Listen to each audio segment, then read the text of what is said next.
Hello, welcome to Vicious Whispers episode 7.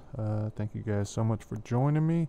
I'm Mark Tullius, your host. A lot of crazy shit's happened in the last 2 weeks. Maybe not crazy, but definitely interesting. Shit I've been thinking about. On the plus side, I have finished the main pass on Ain't No Messiah. I'm very happy with it.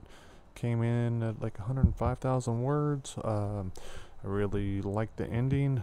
Spent a lot of time on it. I feel like I don't know. I don't think the editor is going to make a whole lot of changes. I spent probably more time on this one than I have in the past. So that was cool. That was exciting to be done with. I was pumped. I was like, okay, that thing is set aside for now. I don't have to worry about that. Now I can focus on unlocking the cage, the study part of it, which isn't a whole lot of time, but I do need to do some stuff on that, and but mainly to knock out as much fiction as possible. I really want to jump on I was thinking of jumping on the fantasy novel, the series that I'm working on with my daughter, and also all the Try Not to Dies I have out there that I just haven't been doing a whole lot on. But then, and you know what? If you if you haven't listened to it, check out episode 103 on Unlocking, my other podcast. I go into a lot about this and what the new project will be. But what happened is, I had a talk with a friend who made me really look at brain damage. I played football with him at Brown. He has severe CTE symptoms. And we talked a lot about that, and I really started looking deeper into it, and I can't deny that whether or not I have CTE, I definitely have the same symptoms. And then when I posted about it on Facebook, and then I had another friend who played at Brown with me, didn't do any contact sports afterwards like I did, and also he's in some CT studies, and he said his brain is fucked, and I have a feeling a lot of my friends are in that same boat because, thanks to football, thanks to fighting, thanks to whatever it is, we probably did some damage to our brain. What I want to do is see if, so my new project is going to be seeing whether or not I can either reverse that damage if that damage is there, or just simply learn how to better deal with the symptoms, whether it's the increased aggression, impulsivity, depression, whatever it is. I just figure out better ways to deal with it, and then that way I can pass it on to other fighters, other friends, other people that are just simply dealing with those same circumstances. But what that means is that will be, it'll take a good amount of my time. So that will be one of the projects that I will be doing, even though I said I was done with nonfiction. It looks like I'm going to go back in it, but I'm going to have fun with it. Maybe looking at results of brain scans and all that kind of shit, and all the testing won't be fun, but I'm going to be doing it with friends. I'll be learning, I'll be improving, and so that is that. I don't know what it's going to be called, but right now I'm just going to call it Unlocking My Brain, because really that's what the goal is, to improve myself. So, but with that, I'm in the planning stages right now. I'm going to be way more efficient than I was with Unlocking the Cage. I'm not going to be going around talking with tons of people. I'm going to be talking to the experts. I'm going to be dealing with only a handful of fighters and football players, and I'm going to accomplish what I need to accomplish. But yeah, so I'm going to, it's going to be way more efficient. I'm going to have it planned out. But I'm looking forward to that. But that also gives me time. I still will be able to focus on all these Try Not to Dies. I was talking with Steve Montgomery, who's working on Try Not to Die in Dixie. He's going to have me his draft this week. Today I'm going to be working on Try Not to Die at Death Fest. And then I'm going to bring out... then I'm also going to call up Tim Lasik and see where we're at with Trying to Die Hard Road. So those are cool because I could pop in and out. I could do my editing. I could offer my advice and then give it back to the co-author. So those aren't very intensive. But so that's what this month is. And then with the fantasy novel, I decided I'm simply going to work on that when I'm getting tattooed for now. So that's going to be on the back burner. Tattoo sessions are put off until the first week of January or the second week of January after I get done with Gracie Nationals. This month I'm just going to be training jiu-jitsu. And so I'll return to the fantasy novel when it comes time to get tattooed. And even then, it's just going to be, that's a slower, longer project, I think. Because the other fiction I really need to get going on is part 2 to Ain't No Messiah, because it's a 5-book series. Book 2, there's already a lot of it done, probably like 40,000 words or more from a long time ago, but it's all plotted out, so now I just have to go back in, take a look at it, see if I like the overall story, and then start knocking it out. So I definitely got a lot of shit on my plate. I'm sure there's some more in there that I could add, but for now, that is enough. The question of the day is actually something I was thinking about when my friend was over. Because we were talking about how, it was 22 years ago, we used to line up against each other all the time, but we have no recollection of it. Neither one of us really remembers more than a handful of plays from our time playing football. Pretty fucking crazy. But I have him doing a writing assignment, and one of the things that came up is like, okay, how do we write about the things that we don't remember? Things that happen, well, it doesn't even have to necessarily be a long time ago, but things that have happened that we want to write about that we're not so sure about.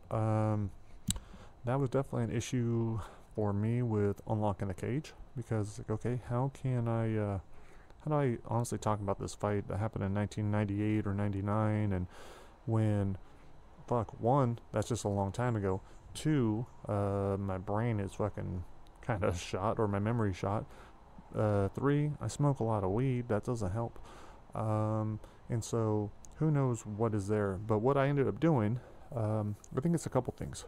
I went back and I talked with other individuals. Like I talked with Tim about our fight, and I let him see my notes, and I asked him what he thought or what he remembered or what he took from there. I found photos, I found videos. I was able to piece together lots of the stuff, and then I think we can access our emotions. It doesn't have to be completely right. It doesn't matter what fucking color shorts you were wearing or what this was or all those details. Doesn't matter. I couldn't write about last week accurately as far as details go. I couldn't write about yesterday accurately as far as details go, and it doesn't matter. As writers, I think we're trying to get across the story. We're trying to get across emotion. So as long as we're being honest with ourselves and tapping into that, then that's good. And if we can, and sometimes, like, you just have to be okay with fictionalizing nonfiction. Like, maybe, well, I don't know if I should say that, but there's no harm as long as you're not changing the truth of the matter, I guess, and you're simply, modifying details or whatever to create this better story. Then I'm all for it. Because that is one thing I'm going to do with this new project. I'm going to go back to as far back as I could remember, and so I'm going to have to go back and I'll talk with my parents. I'm going to talk with my mom about how many different concussions I might have had as a kid, because I know I got knocked out maybe playing football, just on the playground. I don't know if it was first or second grade, but it was severe enough to where I was knocked unconscious. It was a big deal. I had to get an MRI later on because I was having headaches and everything else. So I'm going to go back through, not only find out all those details, but then trying to get their idea of who I was back then. Same with friends. And then the same thing goes to high school. My recollection of high school is very poor, especially playing football part of it. But I'm going to go back. I'll not only talk with maybe some teachers, but also talk with teammates and guys like that can kind of help me out. Yeah, so, and that's what helped with unlocking. Going back, retracing steps, going back, to write about my experience at college. If I had simply written about it from here, from my house, it would not have been very powerful. But actually going back onto the campus, having that flood of emotions, yeah, that kind of brought everything back to me. The smell, just everything. So yeah, it's definitely possible to do it on your own. You don't have to travel, I guess. But more than anything, I think the big thing is do not let that that fear of needing to have things correct or accurate or whatever else, don't let that stop you from trying to write something. And especially if it's a personal piece, it's you know, if it's something about you know, the assignment I give all my friends is the one I got from Tom Spanbauer in Dangerous Writing, which is write about a moment that afterwards you were different. So a moment in your life that changed you. And lots of these moments are written from when these kids or when these adults were 5 or 7 or 10 or whatever. That's a long fucking time ago. Yeah, everything has changed, so you have to be okay with it. Not only will we not remember, but our memory is so false. Like we fill shit in, we change it, and just to deal with it. So, but it's going back to that moment and just trying to capture those emotions. It's like, okay, how did you feel when that happened? Like, what was going on then? And once you do that, then the story just starts to unravel, I think. So yeah, so that is what I am up against. Another thing that I was thinking about with this, because today we're going to continue unlocking the cage, taking a look at that. What's interesting with that is that whatever day, however I'm feeling that day, I'm going to be looking at the book a little bit differently. Like what I might get out of it today, looking through these chapters, could completely be different from what I would be looking at it, how I would look at it last night, or when I was just dealing with some depression. I was like, fuck, then I'm really not looking at it the right way, or because I'm thinking about brain damage, maybe I'm going to be focused on something else. So, always interesting. Definitely check it out for yourself, but I thought, why not? Let's take a look at chapter 4. I think what I might do, I'll just pop in and out of this thing, read a little bit. I didn't take a look at it ahead of time, so let's just go with it. Alright, so, damn, 5.5 years ago. So in episode 6 we talked about, I went over the prologue through chapter 3, and that was the first half of my trip to New England. And I did the majority, I think that first 3 chapters I had knocked out the majority of it. But in this one, so chapter 4 continues the trip, and let's just jump into it. Chapter 4, May 9th, 2012. New England submission fighting, the oldest MMA school in New England, is tucked away in the quiet town of South Amherst, Massachusetts. There were only 2 cars in the parking lot when I arrived, and I wondered if I'd been mistaken about the time. The door was unlocked, but the gym was dark. I heard voices in the back and walked in. Watched the final few minutes of a teenager's private lesson practicing takedowns. The instructor came over with a smile, his hand outstretched. Kirik Janice was tall, the first guy in the trip that I looked up to. At 6'3" and well built, Kirik looked great for 51, but if I hadn't just seen him moving on the mat, I wouldn't have pegged him for a fighter. I walked with Kirik as he closed the gym, giving him a quick rundown on my limited martial arts experience, the project, and my goals. When I shared my doubt that I was the right person to write the book, he brushed that aside and assured me I was. Kind words from a stranger, and the confidence boost I needed. So that was really huge. That may not sound like a big deal, but if you were listening to last week, or if you read the book, you realize I definitely had a lot of self-esteem issues going into this project. I wasn't sure if I wanted to devote the time, the energy, but more than anything, I was like, okay, who the hell am I to write this book? I'm not a fighter. I wasn't a good fighter. It'd been so long ago. I had all these things where I, just doubted myself. But Kirik kind of made that all go away. He's the record keeper for the sport. He's incredibly knowledgeable. He co-owns and runs the Underground on mixedmartialarts.com. So he knows what he's talking about. So when he gave me that, when he said no, he's like, you're exactly the right person to write this book. He knew who I had fought, and he respected those guys, and yeah, he just thought it was a great idea. What was even cooler was I probably would have I wouldn't even made it that far if Sam Sheridan, who wrote The Fighter's Heart, The Fighter's Mind, Disaster Diaries, I think those are all the right titles. Um, if he hadn't set me up with Keurig, I don't know. I don't know if I would have continued the little trip. But that got me pumped up. Keurig was awesome. Without ever meeting him, he invited me to stay at his house. I was there for about 3 days, I think. And while I was there, he was pointing me to all these different gyms that I would not have gone to on my own.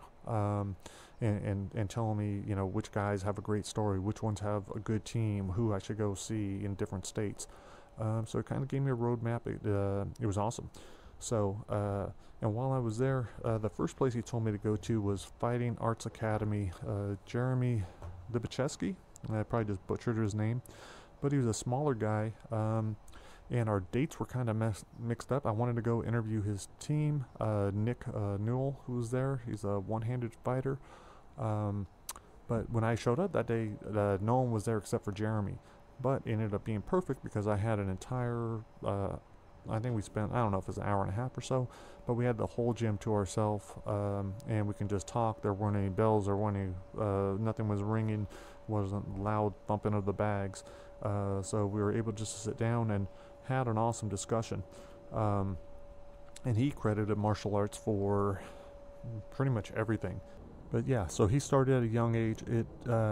He had problems in school. He had some learning disabilities, I believe. And he found out that with martial arts, this is where he was good. He was able to respect himself. He realized that, yeah, he might have been, had a little bit of trouble here, but in martial arts, like, if he put in the time, if he put in the effort, he was going to excel, and that's exactly what happened. One of the things that Jeremy talked about, I really, really respected. Here we go. All right, so this is one of the things I got from Jeremy that stuck. He said, the risk involved in stepping into the cage isn't just physical. He said, if you win, it's the best thing in the world. It's the highest of highs. It doesn't get any better, Jeremy said. But when you lose, it's the lowest of lows. You don't want to see anybody because you're embarrassed around your friends, your family. Jeremy's first loss was heartbreaking. He gave up 30 pounds in a last-second matchup and fought 15 minutes straight, only to lose the decision. It was interesting that even though Jeremy thought it was a bad decision, he felt ashamed and embarrassed because he believed he was the better fighter and didn't prove it. So yeah, that is not an easy sport. He went on to try to fight again, and then but he never got the chance. His career ended when a much heavier training partner sprawled on top of Jeremy and popped 3 vertebrae in his neck. And he talked about how, he continues to try to, he tried making several comebacks. He wanted to get cleared. He wanted to fight. I asked him if he still missed it, and he said, every single day.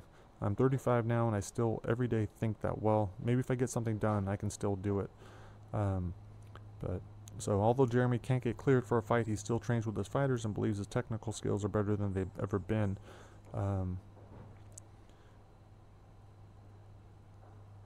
Yeah, he said, no, I could tell how much he regretted it. He said, there isn't a day that goes by without thinking about what I could have done competing. And he also had some great advice for young fighters, and just telling them, it's not very realistic that you're going to make any money at this thing, and to be sure to have a backup plan, because the odds of you making it to the very, very top are pretty slim. Yeah, incredibly slim. He estimated only 1% of fighters make enough to support themselves. After going through all my numbers, it was more than that, but those are the guys that have stuck around, and even then it was a very low percentage of guys that I interviewed could actually support themselves. Definitely higher than 1%, but again, those are guys that have they're sticking around for a reason for the most part. After that, I went down to American Top Team in Danbury, Connecticut. Rob Cipriano was awesome. He was the coach that I met with there. He was one of those guys that definitely helped a lot because I had emailed him ahead of time, and he was pumped about it. He was excited about me coming out and interviewing his team, and he made sure to get the guys together, and I had some great interviews. So yeah, I thought that was awesome. I enjoyed my time there. Then I kind of go into the talk I had with Keurig. trying to explore him and why, trying to understand why he got into it, how he got into it. Yeah, definitely it was fun.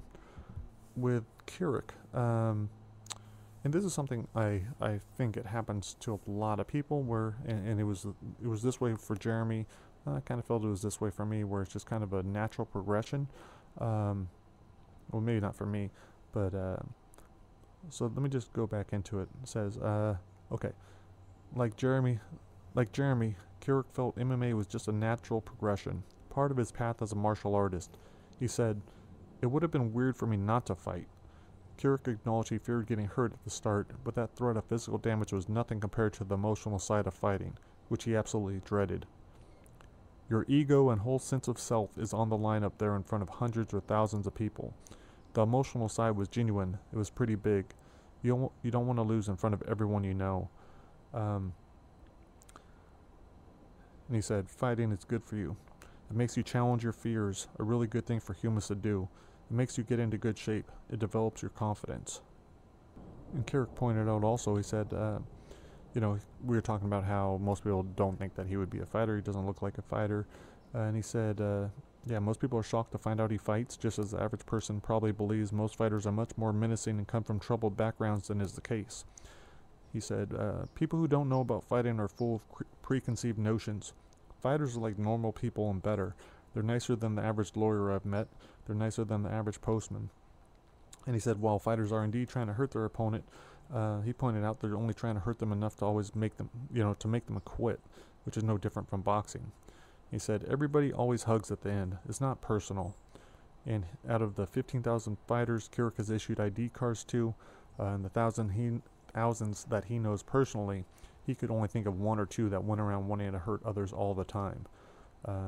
He said, for the majority of fighters, hurting another person is not the reason they get in the cage, and I couldn't agree more.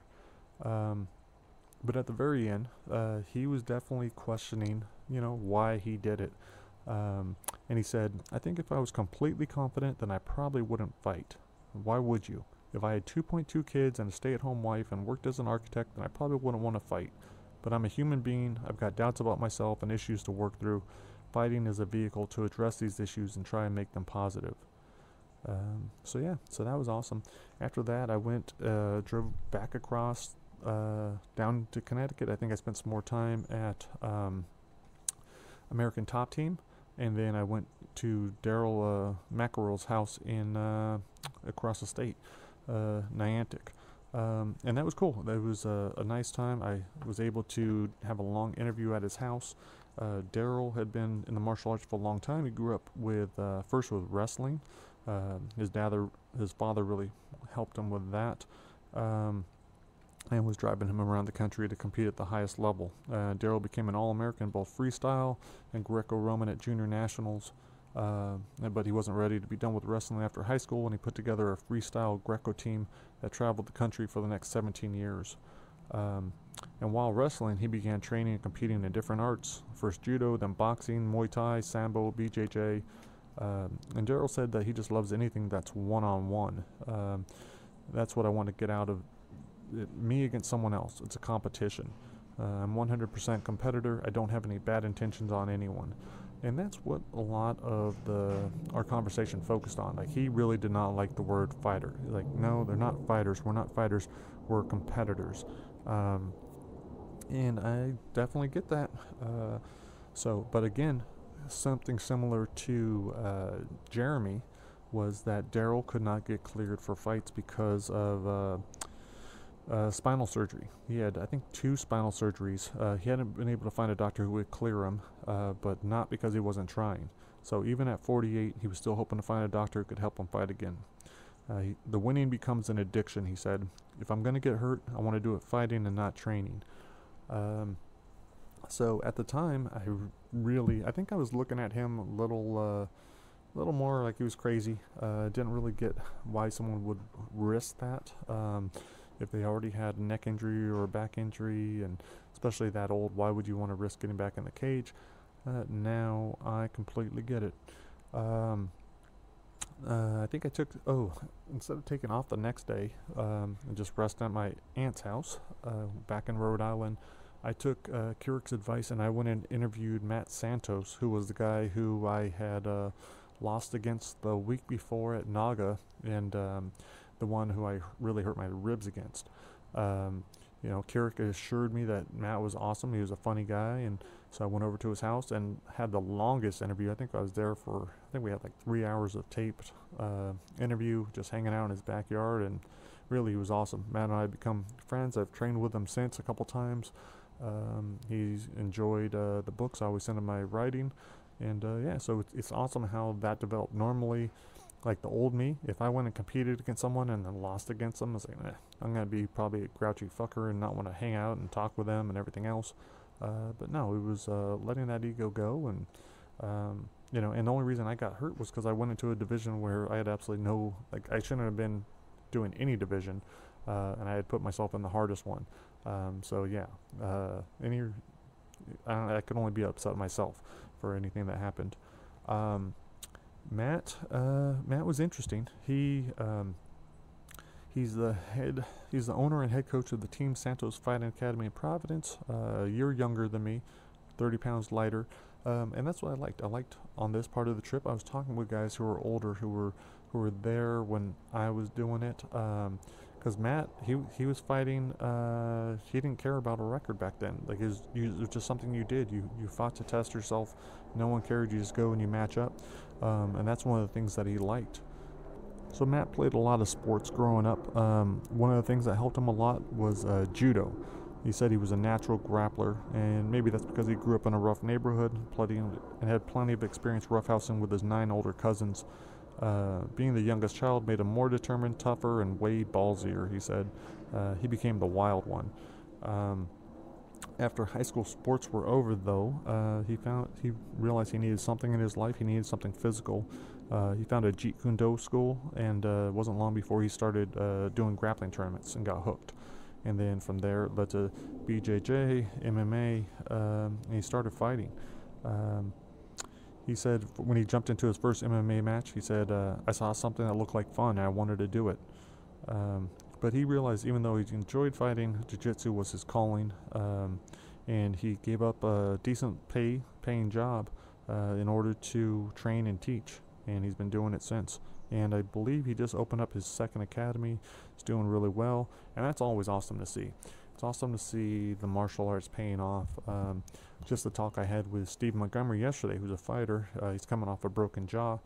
He was talking about, right now he's really hitting jits hard. He's enjoying it. He's teaching it. He's teaching privates. He's doing seminars.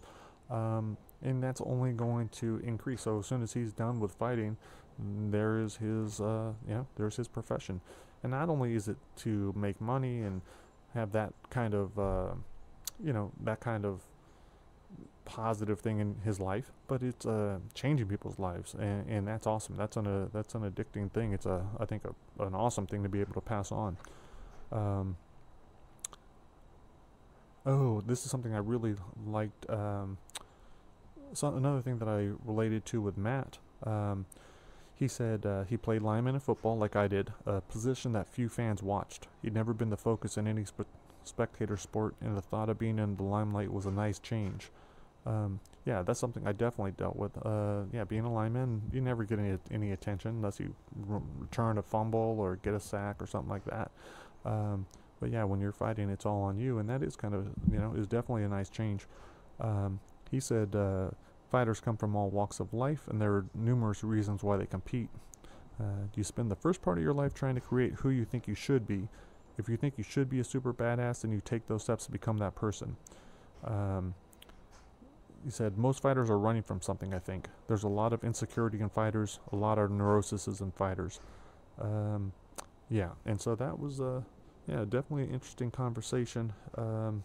After that, I think I flew to, I was really tempted to fly home. I really didn't want to go to Jersey and New York. I've never been interested in New York City. I'm very, especially back then, have a hard time being around a lot of people, so fucking walking around New York City is not my idea of fun. But I did go and I did it. I went to Kurt Pellegrino's MMA, and also, which was interesting. I was only there for one session. I did 4 quick little interviews. The one with Kurt was pretty powerful. But I was able to see, and I think everyone I talked to there was a wrestler. And that whole gym, it was just, the intensity at that gym was pretty crazy, very intense. They were there to work, and after the interviews I realized where it all came from, and that it was coming from all that wrestling mentality. Yeah, one of the things that Kurt told me, when I step into the cage, I'm fully prepared to let anything break at this moment in my life or break his. I'll fight until I die. And I do not doubt that at all. But, oh, and also another thing that he had in common with Daryl is what Kurt said. He said he was simply a high school wrestler who never stopped competing. I truly love to compete. I don't like the label of being a fighter. I like the label as a competitor. It was always about being a competitor. So after that, the next day I stopped by AMA Fight Club in Whippany, New Jersey. Had some interesting talks there. And then that night I went to Endgame Combat Sports and interviewed Eddie Rowland. Kirik said I definitely needed to talk with him. Eddie had also started fighting in '98. What else? Between amateur and professional grappling, boxing, and MMA, he had competed more than 160 times, shedding 75 pounds in the process. That trip was finished up in New York City, and I went to, I had a cool little talk with Marcelo Garcia. This is before I really understood, well, before I was into jiu-jitsu. But it was an awesome talk. I enjoyed that talk, and then I stopped by Renzo Gracie's academy, not too far from there, and interviewed a couple guys there. But honestly, at that time, I was burned out. I wanted to go home. That's the longest I'd ever been away from my wife, longest I'd ever been away from my daughter. Let's see, 16 days. I drove 2,000 miles, visited 16 schools in 5 states, interviewed 50 MMA fighters and coaches, also attended Cage Titans, participated in my first Naga, and jacked the hell out of my ribs. So yeah, so that was in May. It was a month later, so I took off a month, or roughly, it was a couple weeks later, for Chapter 5, June 9th, 2012, and it's when I went to Vegas. I lived in Vegas for a while. I had moved there to try to box professionally. No, what a dumb shit, right? I'd been fighting, I think I moved there in 2000. But I got into boxing because I was going to take a bare knuckle boxing match against a Russian champion for like, it was either $5,000 or $10,000 bucks, but it was going to be in Alabama, and I was going to get fucking destroyed. I'd never boxed before, but that's what got me into boxing. And then I was doing that in Long Beach, and then I got kind of pulled to Vegas to try to box professionally out there with no amateur experience, which is something I do not recommend anyone ever try. But I figured, and I also was training after boxing. I went back into MMA there at the Las Vegas Combat Club, so I thought it'd be an awesome place to go visit, to kind of remember what those years were like for me. And then also there's just some great schools. I went to Xtreme Couture first. I interviewed Ryan Couture, Randy Couture's son, and I believe like 10 other guys. Because I was injured, I didn't have to worry about training at all, and I was able just to focus on taking photos and interviewing the guys. I think there was about 10 or so interviews on that trip. Besides Ryan, who had an interesting story, Jacob Sweeney, who was an amateur fighter, him and Troy Lamson, who at the time, I think Troy was also amateur, maybe he had more fights, but both of their interviews made me really think about the difference of the new breed of these young guys who have been training for so long with the intention of fighting, and that age just keeps getting moved further and further up. Oh, one of the things that both Jacob and Troy mentioned to me was the feeling of being able to compete against men as a teenager. For Troy, he said one of the most powerful experiences was sparring as a 15-year-old against men twice his age. Being able to beat grown men did wonders for his confidence, and he jumped into the cage when he turned 18, fully committed to wrestling. He said his MMA season was limited March through August.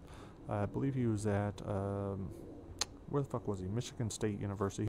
But both of these guys also had, like Troy definitely had that wrestling intensity. As Troy had learned through wrestling, performance in MMA or any other activity was all about mat time, how much time and effort you could pour into it.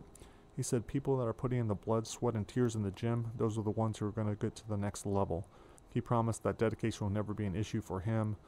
His goal was to finish out a successful collegiate career while polishing his skills in the cage, getting in as much experience as possible so he could fly through the ranks as a pro. And with complete confidence, he said, "I'm going to be an impact player." He said, "I understand that this is my way out. I don't want to be a normal person. I don't want to be a normal fighter."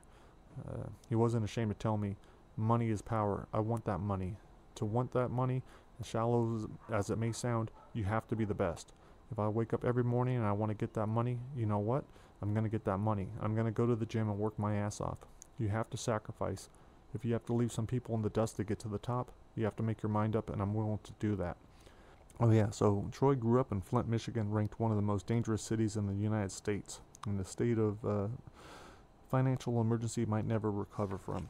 And so that's a big thing for him. He was looking at this, you know, he's going after it. He knows what he wants and he's going for it. And then the last guy I talked with there that I mentioned in the book is John Hahn. He was a former FBI and a retired Marine. 40 years old, but he had, like Jacob, he'd moved all around the country, and he'd also dealt with some really bad bullying, severe bullying. It was difficult making friends, hard to play sports because of all the moving around, but eventually he did find sports. He found football as a linebacker, played in college, did some kickboxing and boxing, and then finally found BJJ and MMA.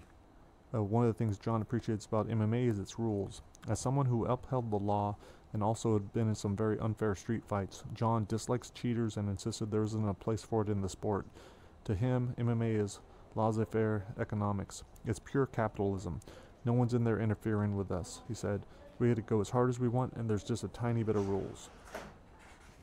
John also made some very good arguments for why fighting wasn't necessarily primal and might have more to do with how we're raised. He thought that people with a strong sense of justice and honor tend to be the types that fight back. That made me wonder, if Ryan and Troy had not grown up on the wrestling mat, would they have become fighters? If John and Jacob had stable parents and not grown up defending themselves and others from bullying, would they have chosen to risk everything to step into the cage? What I saw on this trip wasn't just the reasons that led fighters to MMA, but what they were doing with it. When they saw their first fight or made their decision to compete wasn't important. It was what they were doing to prepare. Were they putting in the mat time, grinding out those 10,000 hours, becoming an expert in their field, preparing their body and mind? Were they giving themselves every possible advantage instead of just taking fights to prove they were tough or demand respect? How were they conducting themselves, whether on the amateur or pro level? Spoke volumes about why they were fighting and what would become of their career. Alright, I had planned on going into Chapter 6 today too, but that is not going to happen because I need to go get a bunch of little needles pushed into my skin. Got an acupuncture appointment. Looking forward to that. Should be nice and relaxing. I'll be able to think about what is next on my list. Alright guys, I gotta go. Hope you have a wonderful week, and I will talk to you later. Peace.